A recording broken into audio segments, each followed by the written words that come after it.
Elfyn Llwyd, pa mor fodlon oeddech chi efo argymhellion rhan 2 Silc a os o bethau sy'ch chi wedi hoffi gweld yn rhagor? Wel, y prif beth o'n i'n gweld oedd ar goll oedd sefydlu y system gyfreithiol ar wahân i Gymru. Oherwydd bod y gymaint o gyfreithiau rwan yn dod allan o Gymru sy'n wahanol i'n cyfeillion dros y ffin.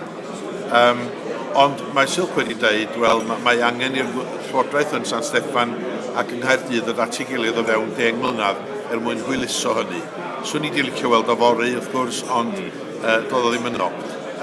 Dwi yn croesawu bod yna ragor o hawliau cynllunio'n dod i Gymru, ond fyddwn ni wedi hoffi gweld cynllunio cyn belled y mae creu hynny yn y cwestiwn yn gyfan gwbl heb unrhyw gap yno fo. Ac oedden ni'n sôn am ystadau'r goron, wrth gwrs, sy'n ni wedi licio gweld hwnnw'n cael ei ddatganoli hefyd am y resymau eraill. Ond dwi'n croesawu y system newydd mae rwan, lle y bydd bob dim yn cael ei ddatganoli os na fydd yn cael ei ddatgan fel arall, os da chi'n dall beth dwi'n feddwl. Yr hyn sy'n ei digwydd yn yr Alban bydd yn dod ar wneud y beth yn gliriach, yn symlach ac yn golygu swn i'n meddwl bydd yna lai o geisiadau'n cael ei gwneud i'r goruchaf lys fel sy'n fod yn digwydd yn ddiweddar rhan. Pa mor ffyddiog ydych chi y byddwn ni'n gweld argyfellion Silc yn digwydd? Wel, y broblem sy'n gynnon ni ar hyn o bryd ydy bod y Blaid Lafur yn Nghymru yn deud pethau'n wahanol i'r Blaid Lafur yn San Steffan, a bod y Blaid Doriad yn Nghymru yn deud pethau'n wahanol i'r Blaid Doriad yn San Steffan. Mae ddrwg yna i ddeud, beth mae ddangos ydy bod nhw'n rhoi i'w pleidiau o flaen buddiannau Cymru, rhywbeth da ni ddim yn fodlon wneud.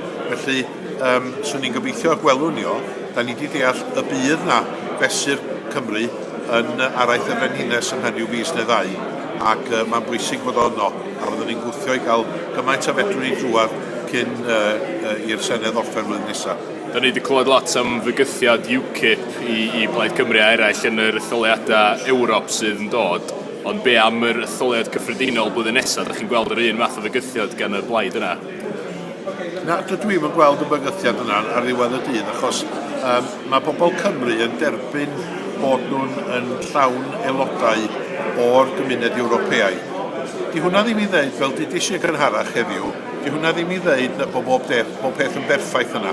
Tydi bob peth ddim yn berffaith, ond dwi'n dal i ddadla, os da chi eisiau newid pethau, mae'r eich eistedd y bwrdd a dadla'n resymol mwyn newid pethau. Dwi wedi cael y profiad na San Steffan, dwi'n gwybod bod o'n talu'n well a gweiddi trwy ffenast ar rywun. Felly, mae bobl Cymru ddigon hir i penna i wybod pa mor bwysig ydy'r gymuned Ewropeaidd i Gymru. Enghraifft, mae un swydd allan o bob 10 yn cael ei ariannu yng Nghymru drwy arian Ewropeaidd. Maen nhw'n gwybod pa mor bwysig ydy yr arian strwythurol, maen nhw'n gwybod bod o'n hybu y diwydiant amaeth ac yn y blaen, ac felly y diwydiannau yng gwlad.